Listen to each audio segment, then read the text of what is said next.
Hello friends, let's discuss 5 questions of 12th class of lesson 3. The name of the subject or the topic is electrochemistry. So electrochemistry is a very huge field of chemistry in which we study change of chemical energy into electric energy or vice versa. It has so many applications in our daily life. First question is, can we store a solution of copper sulfate in zinc metal pot? तो ये question है please सीधा सीधा। तो इस तरह question में क्या होता है आपने देखना है। Let's see language. Can you store copper sulphate solutions in a zinc pot, ये इसका क्वेश्चन है। तो ये जिंक मेटल यहां पर होगी भाई, मेटल है, इसका कंटेनर है, इसका वेसल है, राइट। वेसल मान लो क्या सॉलिड है। तो यहां पर अगर कोई भी इस तरह क्वेश्चन है तो जिस मेटल का कंटेनर है वो मेटल क्या है, एनोड बन जाती है। क्या बन जाती है वो मेटल? एनोड। एनोड मींस वहां पर इलेक्ट्रॉन लॉस होगा, जैसे यहां पर हो रहा है। ये जिंक आपका है सॉलिड, राइट, ये zinc positive, right, zinc positive aqueous, इसने ये 2 इलेक्ट्रॉन यूज किए और यहां से देखिए प्लीज, जो कॉपर आयंस है ये सॉल्यूशन में ये इलेक्ट्रॉन लेंगे, ऐसे ये इलेक्ट्रॉन लेंगे और कॉपर ऐसे। तो जिस मेटल का पोट बना हुआ है, कंटेनर बना हुआ है, अगर वो एनोड बन जाए तो हम स्टोर नहीं कर सकते। क्यों? क्योंकि वहां पर केमिकल रिएक्शन होगी, जिंक मेटल क्या डिसॉल्व हो जाती है कॉपर सल्फेट सॉल्यूशन में, ओके। और इसमें क्या है, अगर हम ई सेल निकालेंगे, ई सेल या ई0 सेल कह दीजिए, ई0 सेल इक्वल टू ई0 सेल, ऐसे कर दीजिए प्लीज। ई0 सेल निकाला मैंने, ई0 सेल, राइट प्लीज।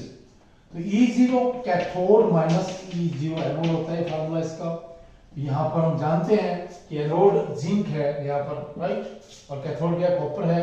तो कॉपर में क्या होता है, जो कॉपर इलेक्ट्रोड है या कॉपर मेटल का E0 क्या होता है, मतलब स्टैंडर्ड इलेक्ट्रोड पोटेंशियल 0.34 और इसका होता है -0.76, ओके। तो ये आ जाता है इसका जो सेल वोल्टेज कितनी आ जाएगी, ये अब इसको जोड़ दीजिए, राइट, दैट इज 1.1 आ गई, 1.1 वोल्ट का सेल बन जाएगा। सेल रिएक्शन होगी इसलिए हम स्टोर नहीं कर सकते। अगर ऐसा करके कि जो कंटेनर है उसको एनोड बना दे और ये ई सेल नेगेटिव आ जाए, फिर हम स्टोर कर सकते हैं। जब ये पॉजिटिव आएगा E0 सेल तो हम ऐसा नहीं कर सकते कि जिंक कंटेनर में कॉपर सल्फेट सॉल्यूशन को स्टोर नहीं कर सकते, क्योंकि जिंक ज्यादा एक्टिव मेटल है। दूसरा क्वेश्चन है वही इसी में। Second question, calculate the potential of hydrogen electrode in contact with a solution whose pH is 10.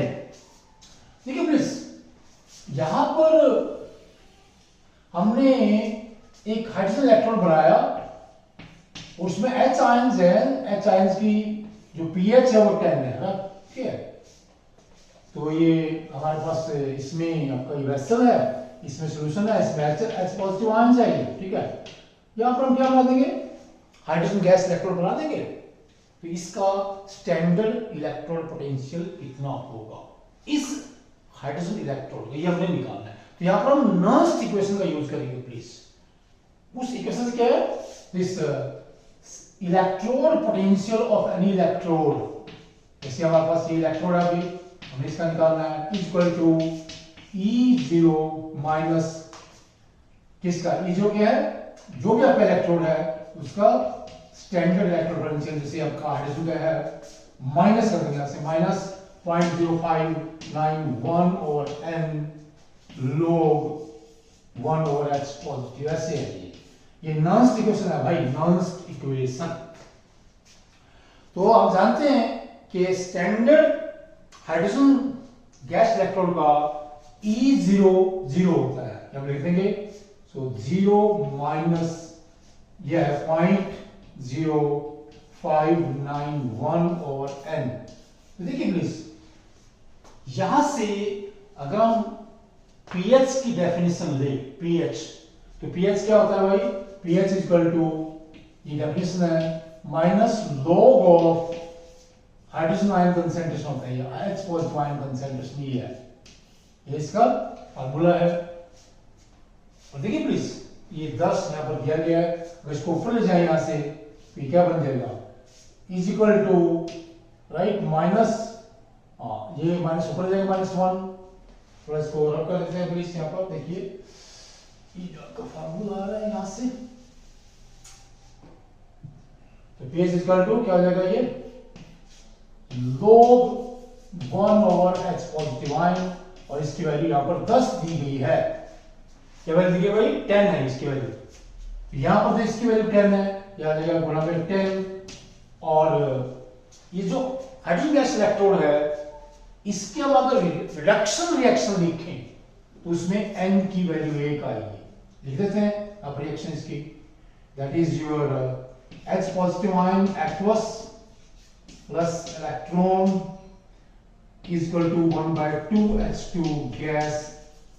Okay please, ये इसकी रिडक्शन रिएक्शन है, तो यहां पर एक इलेक्ट्रॉन पार्टिसिपेट करता है, n की वैल्यू अब 1 आ जाएगी, right.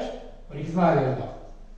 So E, the electrode potential of hydrogen gas electrode set up in a solution whose pH is 10 is equal to, that is minus 0.591 volt की वैल्यू होगा माइनस। ये दूसरा question है आपका, it is your second question.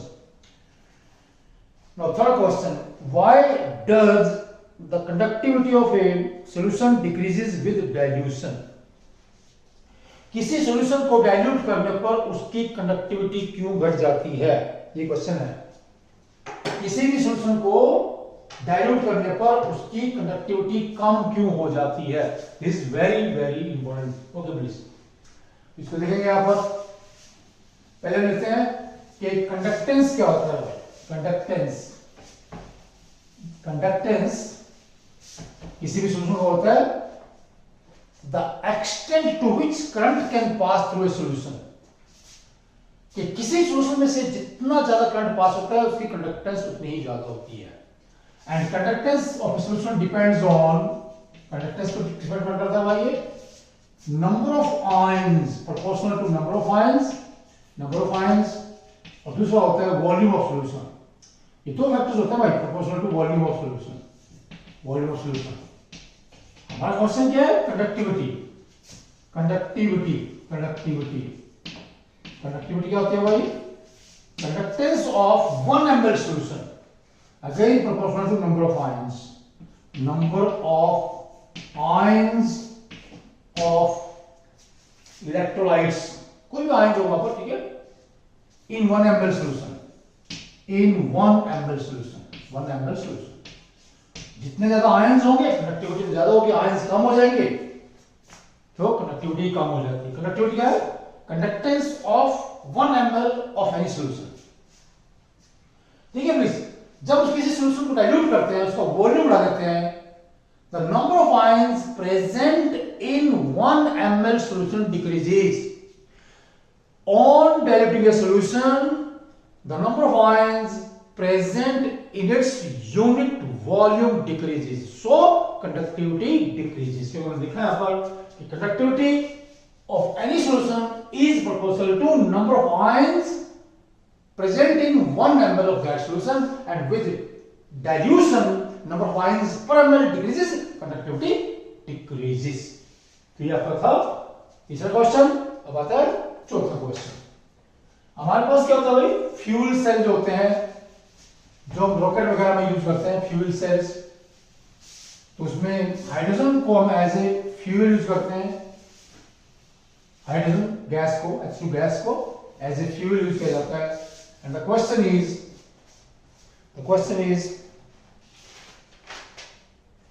suggest 2 materials other than hydrogen that can be used as fuels in the fuel cells. Hydrogen के अलावा कौन से दूसरे दो मटेरियल है जिनको हम फ्यूल सेल में एज ए मटेरियल यूज कर सकते हैं?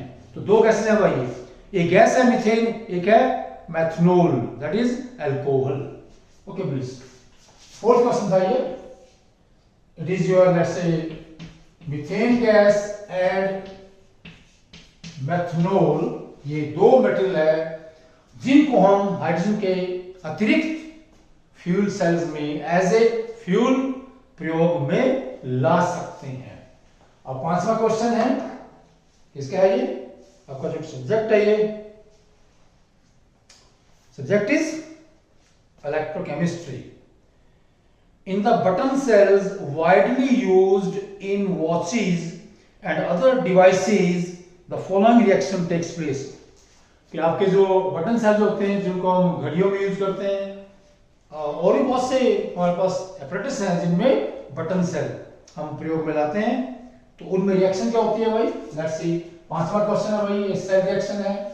जिंक सॉलिड है वहां पर, जिंक सॉलिड एंड Ag2O, ये सॉलिड है, ये भी silver oxide solid plus water, इसको क्या है थोड़ा गीला कर देते हैं प्लीज, और गीला का मतलब पानी से करेंगे, ये हो जाएगा यहाँ पर रिएक्शन होगी, जिंक पॉजिटिव आयंस बन जाएंगे, यहाँ पर जिंक पॉजिटिव आयंस एक्वस में चले जाएंगे ये, ओके। और ये क्या है? सिल्वर मेटल बन जाएगी, 2Ag सॉलिड बन जाएगा एंड 2OH। तो यहाँ पर क्या ये सेल रिएक्शन होती है भाई, एक्वस, जो हमारा सेल अंडर कंसिडरेशन है, जो बटन सेल है, राइट। तो उसमें ये होता है, और उसने और क्या दिया भाई? इसने जो आपका ये जिंक एनोड है, इसका क्या दिया है? स्टैंडर्ड इलेक्ट्रोड पोटेंशियल, साथ में सिल्वर इलेक्ट्रोड का भी क्या दिया है? Standard electrode potential. दोनों की वैल्यू हमें यहां पर दी गई है। लेट्स सी दिस वैल्यू क्या है दोनों की, जो आपका पांचवा क्वेश्चन है, द वैल्यूज आर गिवन। ये हमारे पास दो गिवन क्या है इसमें, लेट्स सी गिवन में कर लीजिए please. Given is given E0 zinc positive, क्या ये? Standard electrode potential of zinc electrode -0.76। दूसरा है E0 सिल्वर, ये सिल्वर इलेक्ट्रोड का है, इज इक्वल टू 0.344 वोल्ट। ये हमारे पास दिया गया है भाई, बटन सेल की ये सेल रिएक्शन है आपकी, जो ऊपर दी है पांचवें क्वेश्चन में। ये दोनों इलेक्ट्रोड्स का, दोनों हाफ सेल्स का क्या दिया है? स्टैंडर्ड इलेक्ट्रोड पोटेंशियल दिया है। यहां पर दो चीजें पूछ रहा है भाई। पहले ये सेल रिएक्शन के दौरान स्टैंडर्ड फ्री एनर्जी जो है, ठीक है, वो कितनी वैल्यू है उसकी? What is the decrease of free energy during the reaction, और what is the delta R G naught, ये निकालना है। डेल्टा आर मतलब क्या है? change in free energy during the cell reaction or other reaction, right? Delta G हो जाएगा under standard conditions। दूसरा, ये जो सेल बन रहा है, इसका स्टैंडर्ड EMF क्या है? EMF of the cell under standard conditions। ये दो चीजें यहां पर निकालनी है, और हम जानते हैं कि हमेशा भाई क्या क्या होता है? E0 सेल, किसी भी सेल का क्या होता है? E0 cathode minus E0 anode. ये बहुत ही इंपॉर्टेंट फार्मूला आपको याद होना चाहिए हमेशा, और ये दिया गया आपको, ये देख लीजिए आपका ये आपका यहाँ पर कैथोड है और ये एनोड है, राइट। तो 0.344 माइनस 0.76, ये आ जाएगा ऐसे, राइट, प्लस आ जाएगा 1.104 वोल्ट, ये आ गया सर। ये जो सेल बनेगा, या जो हम सेल यूज कर रहे हैं अपना सेल, वो क्या है? इतने वोल्ट का करंट पैदा करता है, 1.104 वोल्ट। अब ये फार्मूला दूसरा क्या है भाई? Standard free energy change is equal to -NF E0 cell. तो ये फार्मूला भी आपको याद करना है, बहुत ही इंपॉर्टेंट फार्मूला है। तो देख लीजिए, ये दो इलेक्ट्रॉन लूज करेगा, और यहाँ पर ये सिल्वर 1 पॉजिटिव है, 2 है ये, तो 2 इलेक्ट्रॉन यहाँ पर गेन हो जाएंगे। तो इस रिएक्शन में कितने इलेक्ट्रॉन्स? 2 मोल इलेक्ट्रॉन पार्टिसिपेट करेंगे, तो -2, 2 मोल है।